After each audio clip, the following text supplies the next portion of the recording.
IPL के mega auction में जब केकेआर ने वेंकटेश अय्यर को 23 करोड़ 75 लाख रुपए देकर अपनी टीम में शामिल किया तो सब ने कहा कि भाई गलत अय्यर पर पैसा लगा दिया, ये अय्यर फायर नहीं फ्लावर है।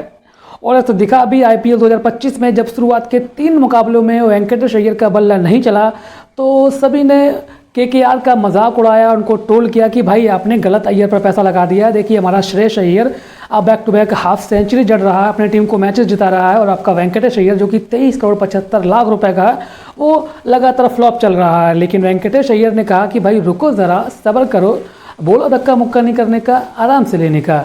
और जब वेंकटेश अय्यर के सामने उनकी फेवरेट टीम एसआरएच आई तो वेंकटेश अय्यर ने मानो इस मौके को दोनों हाथ से ले लिया और कल जड़ दिए 29 गेंदों में 60 रन।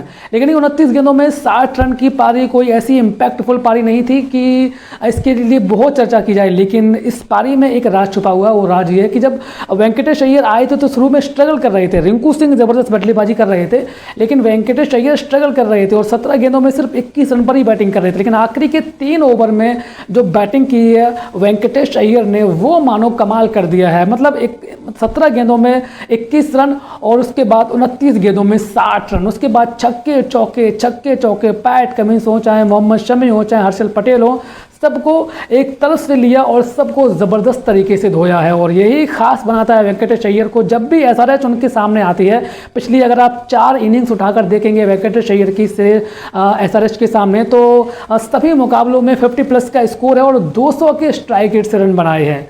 200 के स्ट्राइक रेट से आईपीएल 2024 बहुत शानदार रहा था। लेकिन शुरुआत के 3 मुकाबले जैसे ही वेंकटेश अय्यर के फ्लॉप रहे तो लोग उनको ट्रोल करना शुरू कर दिए, केकेआर को ट्रोल करना शुरू कर दिए कि देखिए आपके लगभग 24 करोड़ रुपए बर्बाद हो गए हैं। लेकिन वेंकटेश अय्यर ने कहा कि भाई अभी रुको, अभी मुकाबले हैं, अभी आईपीएल ख़त्म नहीं हुआ है। और जो एसआरएच के सामने कल उन्होंने पारी के लिए, क्योंकि अगर वेंकटेश अय्यर की वो पारी नहीं आती तो एसआरएच की टीम जो है वो 170-180 से ऊपर नहीं जा रही थी।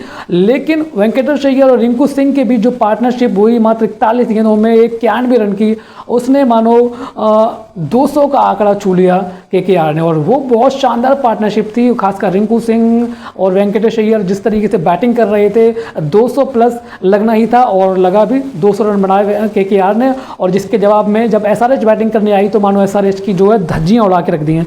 सिर्फ 120 रन पर ही ऑल आउट हो गई। 300 बनाने वाली टीम जो कि 300 का सपना लेकर आई है आईपीएल में, हम 300 बनाएंगे, वो टीम जो है जब 300 बनाने जाती है तो 150 भी नहीं बनते हैं, 120 पर ऑल आउट हो जाती है। और जो टॉप ऑर्डर है वो बुरी तरीके से ध्वस्त हुआ, चाहे वो ट्रेविस हेड हो 4, अभिषेक शर्मा हो 2 और ईशान किशन हो 2 और नीतीश कुमार रेड्डी 19, यानी कि पूरी टीम जो है वो तबाही है। लेकिन तबाही मचा नहीं पा रही है। पहला मुकाबला छोड़ दें अगर राजस्थान रॉयल्स के खिलाफ, तो उसके बाद जो है एसआरएच की टीम जो है वो काम नहीं कर जिसके लिए वो जाने जाते हैं।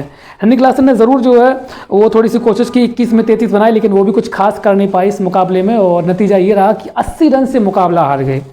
जी हाँ, 80 रन से एसआरएच ये मुकाबला हार गई और ये डिफरेंट बहुत लंबा है और नेट रन रेट में बहुत डैमेज करेगा एसआरएच को।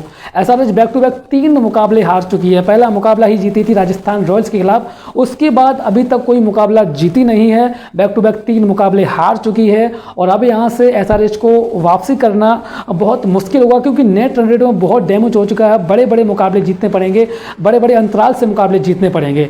लेकिन केकेआर जो कि हमेशा ही भारी पड़ती है, एसआरएच पे एक बार फिर अपने घर में भारी पड़ी और 80 रन से मुकाबला हराया। और इस मैच की हीरो वेंकटेश अय्यर, जिन पर सवाल खड़े हो रहे थे कि भाई आपने 24 करोड़ रुपए जो है वो बर्बाद कर दिए हैं, गलत अय्यर पे पैसा लगा दिए हैं, तो भाई ऐसा नहीं है, गलत अय्यर पैसे नहीं लगाए हैं। वेंकटेश अय्यर को मुझे लगता है कि थोड़ा सा ऊपर प्रमोट करना चाहिए, थोड़ा सा ऊपर खिलाना चाहिए, लेकिन वो 5 नंबर पर बैटिंग कर रहे हैं।